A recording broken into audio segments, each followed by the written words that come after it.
close your eyes. It's midnight, and you're listening to the Ghost Story Guys.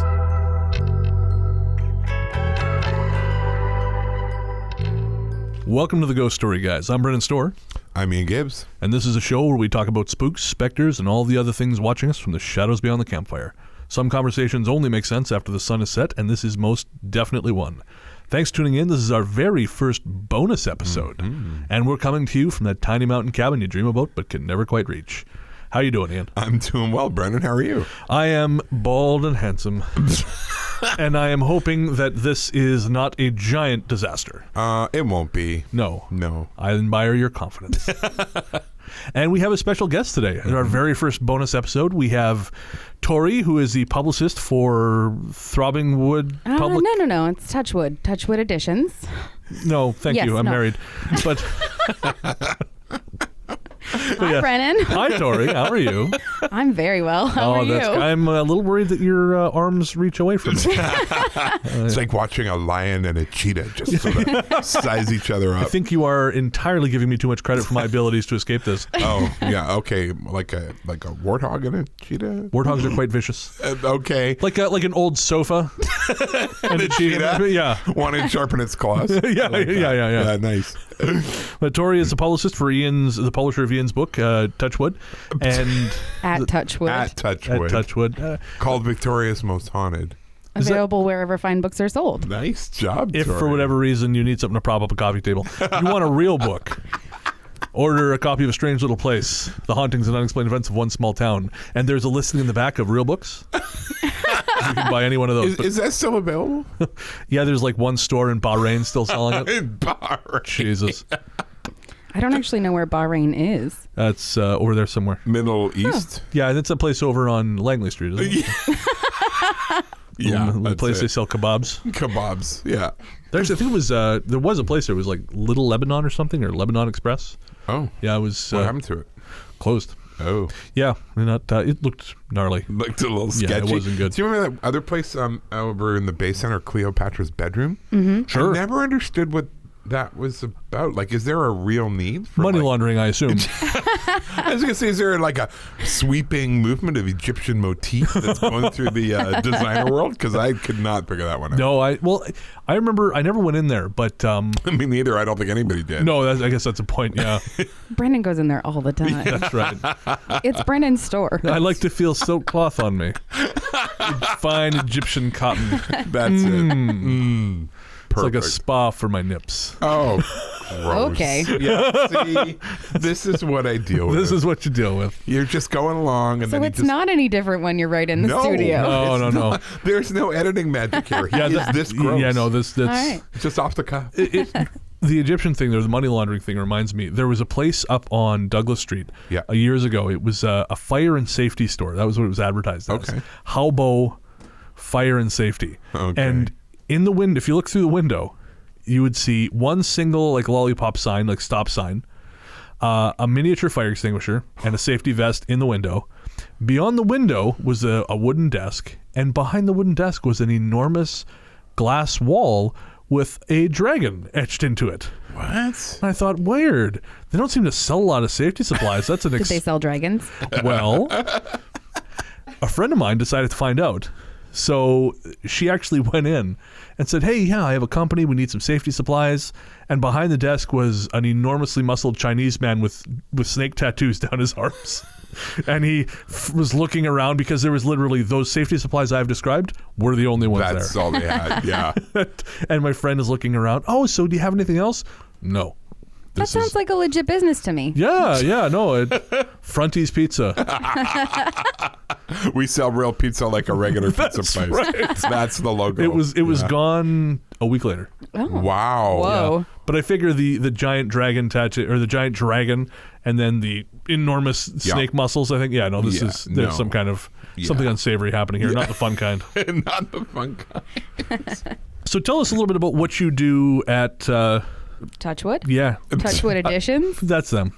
Not Boner Castle. Oh, Jesus. No, thank you. No, that's next door.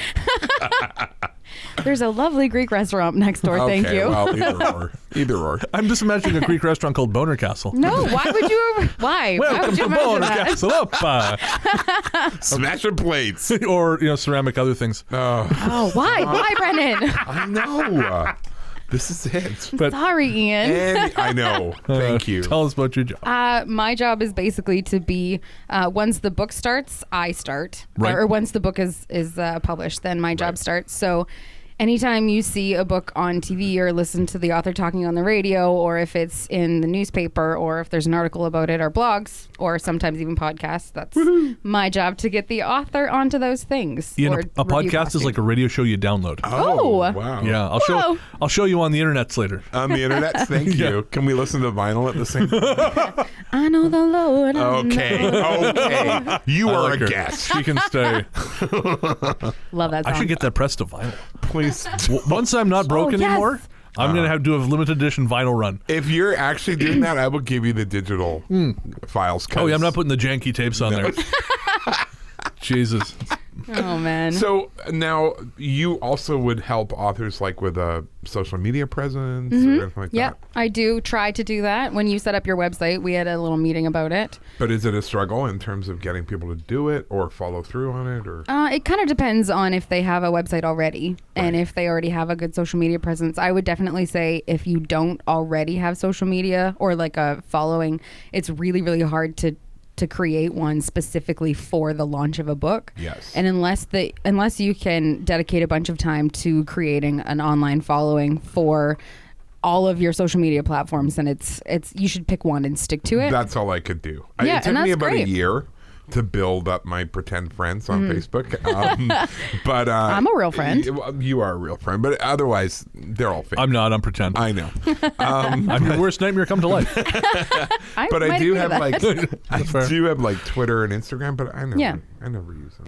I mean, at work we have Twitter and Instagram and Facebook, but it's really hard to keep them all going, and it's hard to keep a conversation going with your followers and even with your authors, just because social media is so pervasive into everything. You have to be so on it on all of them all the time. Yeah. And that was part of the reason why we both wanted to do a podcast, Yeah. because I wasn't going to do a blog. I mean, blogs are great for when they were around. Sure, yeah. And I'm sure something will replace podcasts, but Well, I think there are still blogs, but the thing is you have to direct traffic there, and that's where social media comes in. right. And without that, because I mean, I had a blog and I had social media, but you got to have the reach. Right. You know? Yeah, and we have some authors who already had blogs, and that's kind of how they came to us. Like we have a cookbook author who had a really good following, and we like Cooking you. blogs are amazing. Yeah. because people go there for recipes and stuff. Yeah. right? So, I mean, her blog was the reason that she got a book out of it, kind of like how the ghost stories were how you got a book out of Right. that. So,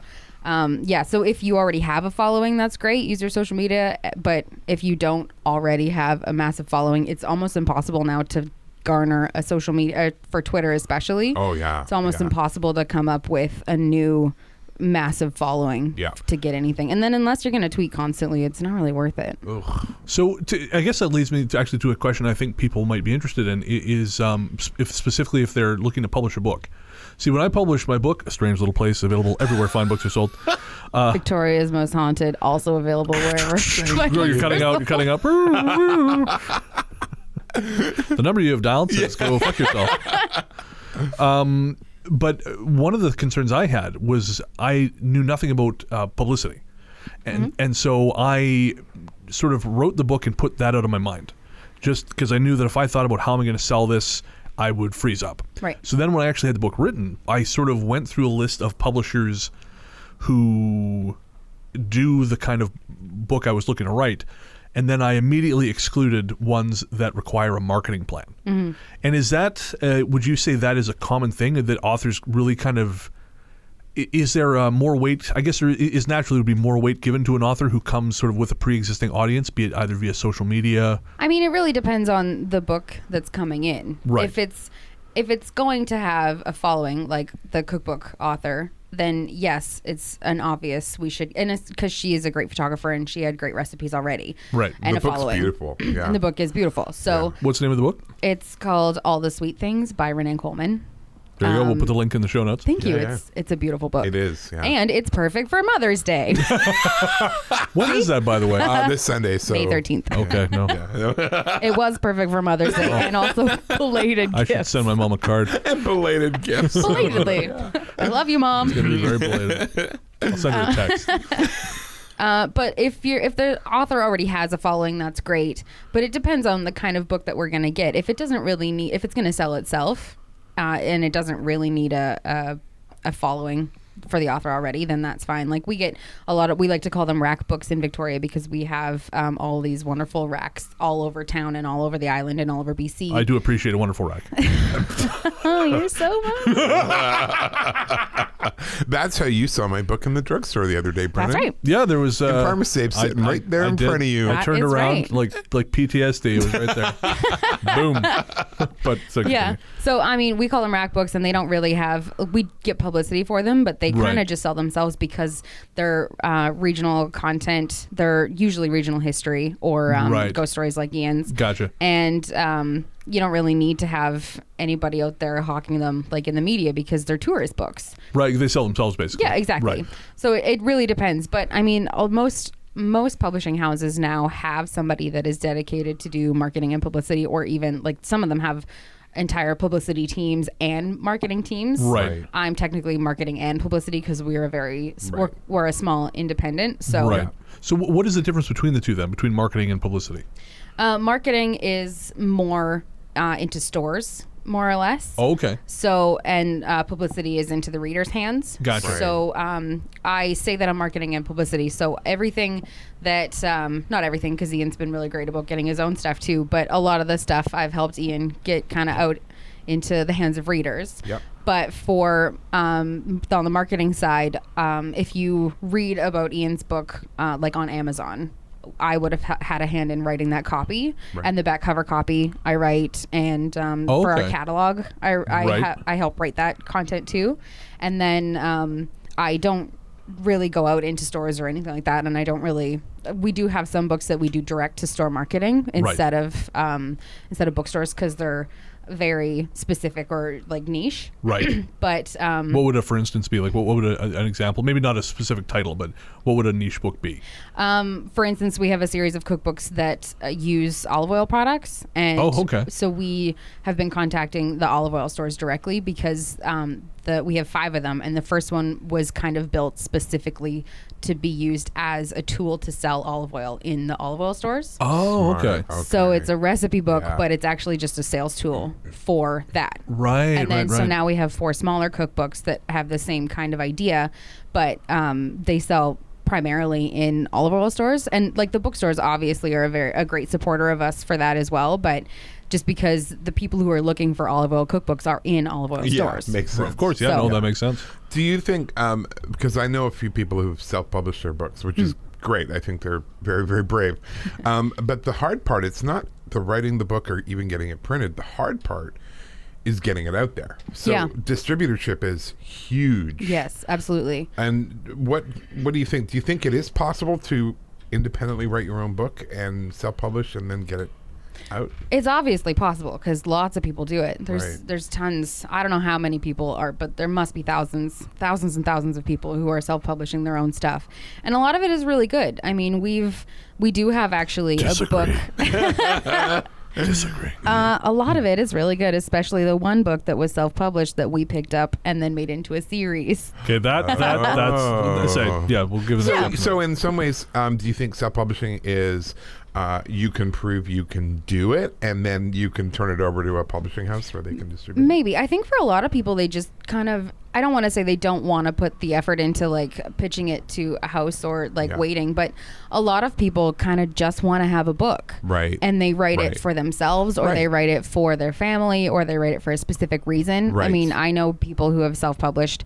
because they did like a cookbook for their town. Yes. So there's Oh, that kind of okay. self-publishing. Yes. Yeah, that makes and that's sense the to same me. thing, you Yeah. know, like anybody putting together something that is ostensibly a book, that's self-publishing. Yeah, no, absolutely. But it depends on how, and it depends on what kind of market you want to get it into. I mean, bookstores, in BC, we're really lucky, and on the island, we're very lucky to have all these wonderful independent bookstores. Yeah, amazing. And so there's a lot of representation in the local bookstores, especially that have self-published authors because Right. they're local authors. Yeah. Right. But I mean, I can't get into it about how to get it out into anywhere else because I have no idea how they do it. No, I fair don't either. enough. I mean, when I started writing my book, no, I won't do it again.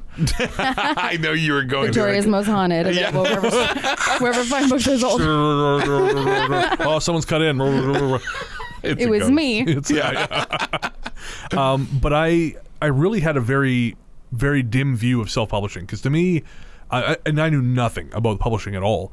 To me, I thought self-publishing was something you did when your book sucked so much that no one else was going to pick it up. Right. But as I went into it, I really learned that it's not easy to publish a book, and there are, especially in the genre that Ian and I wrote in, there are a limited number of publishing houses writing these books, and again, if you don't come with a built-in audience, there's a lot less incentive for someone to pick you up. Because I applied to, I think I sent my initial manuscript to 4 different publishers, 3 of whom were BC based, and all of them declined. I think 2 responded and they declined, and then 1 I don't think responded at all.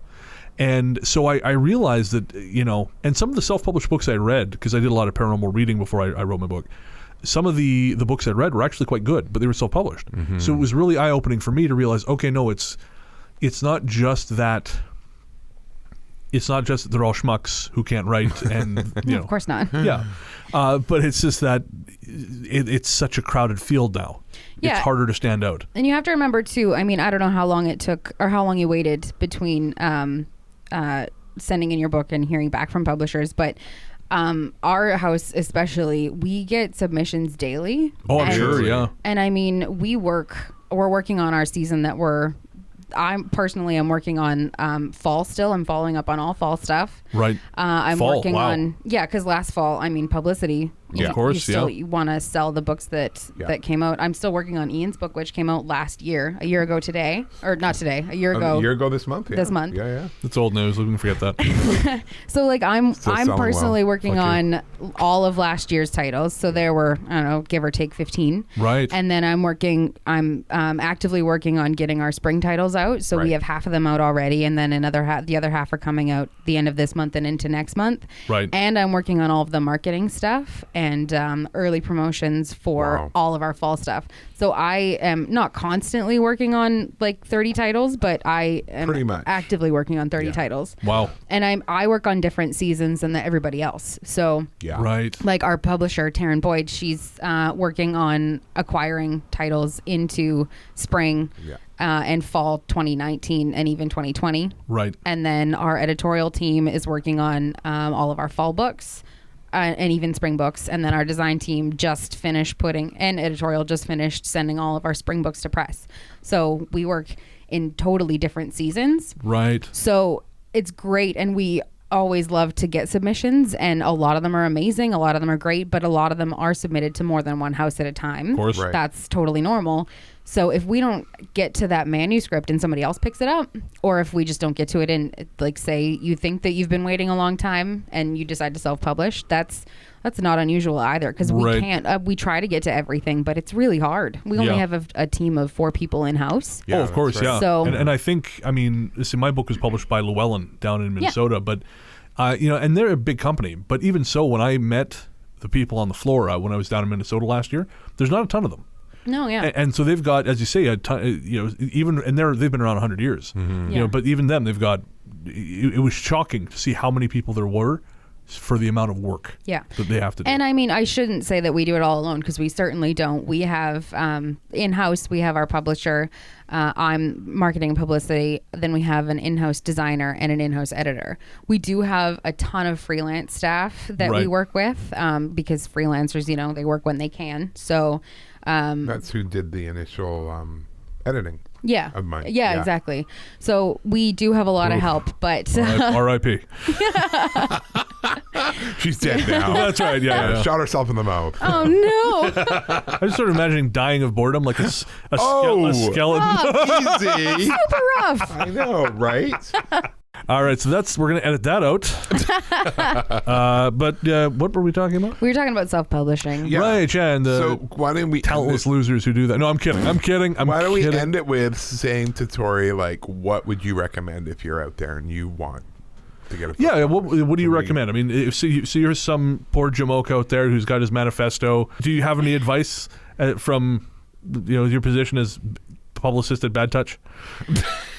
Touchwood editions. Thank you, Ian. You're welcome. I would just say absolutely do your homework before you submit. There are a lot of good resources out there for writers who are looking to publish and to do the research on the houses that do the kind of books that you're submitting. So, I mean, obviously don't submit a poetry manuscript to a house that does primarily cookbooks and etc. Right. So, but I mean, for Touchwood Editions, we do have quite a range. Yeah. So we do cookbooks and ghost books, and we do local history. So, Right. I mean, you can always take a chance on us if you think, based on our list, if it would be a good fit. But absolutely do your homework. And I would say you don't have to have it edited before you submit it, but it's definitely a good idea to have somebody that has a discerning eye and who is honest. Yeah. Read your manuscript once. I would say 1 or 2 people, even 3 people, read it and get their feedback and do a couple drafts. Don't submit your first draft to us. Oh God, of course, yeah. No, that's horrible. Oops.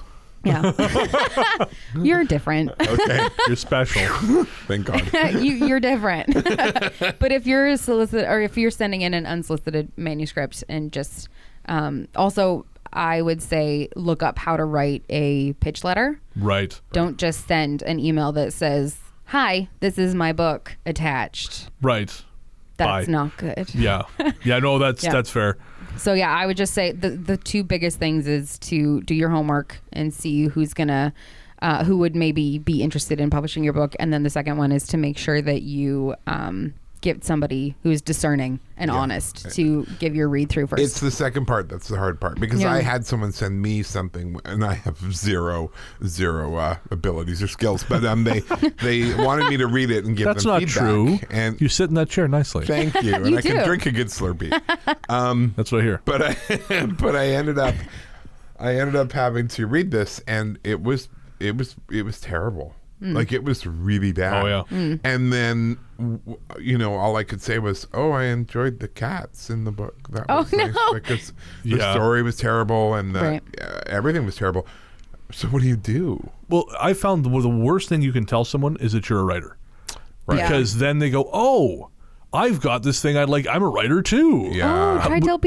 try telling people you're in publishing. Oh, of Oh, course. we're all over you. Yeah. Barbara Smith gave me that advice. I met with her before my book came out. And she is another. We love Barbara Smith. We love Barbara Smith. Barbara's great. And she gave me the advice. She goes, "Be very careful who you tell that you are an author, because you cannot unring that bell." No, I'd rather tell someone than tell them that I'm an author. I'm just saying. That's rough. Anyway, That's sorry, another edit point. You were saying I was saying, I forget what I was saying. Barbara about Smith. being an author, about how Oh, people right. react to you. I like to tell people that I'm in publishing because I love the industry. But a lot of the people who, you say, "I'm in publishing," and then they're like, "Oh, so when are you writing a book?" Really? I'm not in publishing to be an author. Funny. Yeah. So my parents actually, or not my parents, my dad thinks that I am in publishing to write a book, and I have no interest in writing a book. It's a lot of work. I'm so impressed with you two and everybody who writes books, because it's just, I remember writing essays and no, thank you. I did it as a job. I would come home from my regular job and sit down and write a story of whatever story I had to write, and then I would write until it was done. Well, it helps for you that you write just as like the same way that you talk. That's how you write your stories. easier. So Way easier. it's great that your book is conversational that way. Yeah, that's a nice way to put it. Yes. Yes, it is. It's almost as if I'm your publicist.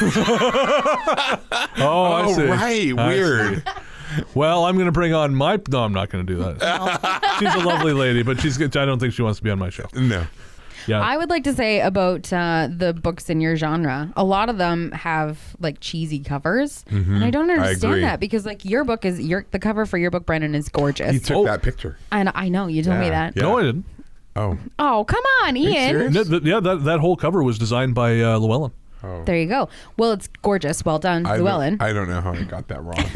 I mean, I'm flattered you think I could take a photo like that. That's great. That's a nice thing you ever said to me. And It we are doesn't trying to fit. put it like Ian's book has a beautiful image everyone of loves the Hatley Castle Yeah, here in Victoria. it's a very striking cover. Yeah. Yeah, and we're trying. Shannon's book. Shannon's book The is cover's great. gorgeous. Yeah. Our designer did a great job on that. And then Barbara's book that comes out later this year, I'm we've done excited a for that. text-based design for that, and it is gorgeous. Really? Yeah. So I she think sent it to me. She Did sent she? me the cover. She's very excited about yeah, it. it's gorgeous. Yeah. And Barbara's done a couple ghost story books with our sister publisher, and they're really nice too. Beautiful. So I think it's about time that we move away from the cheesy ghost story Yeah. covers because the paranormal is super interesting and Yeah. it's Yeah. not just corny. And like obviously you guys know that and your listeners know, but I think when I moved to Victoria, I went by chance on a ghost tour. Right. And I was stoked about it.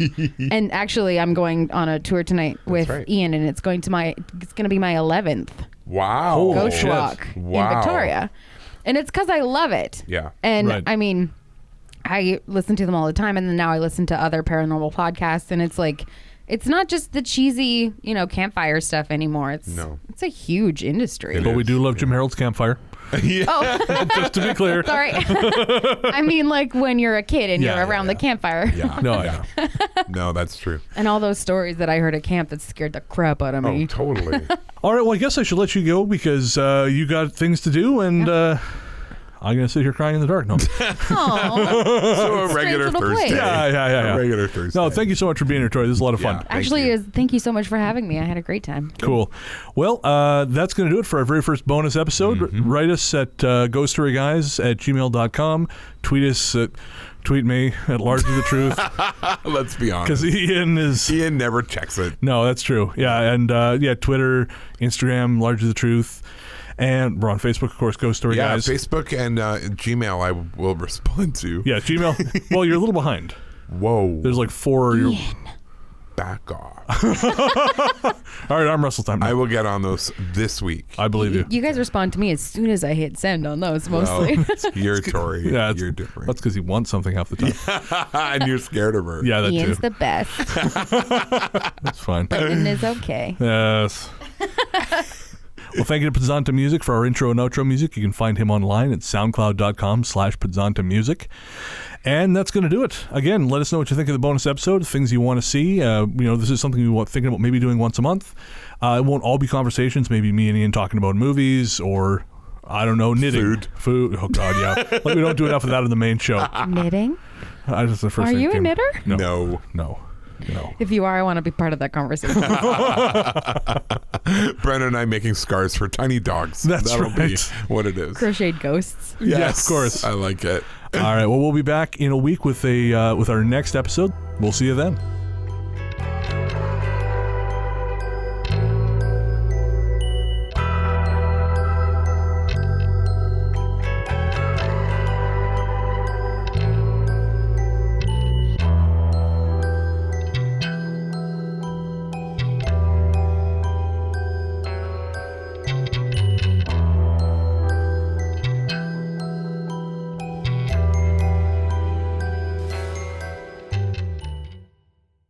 Whatever do you mean? Authors are not pretentious.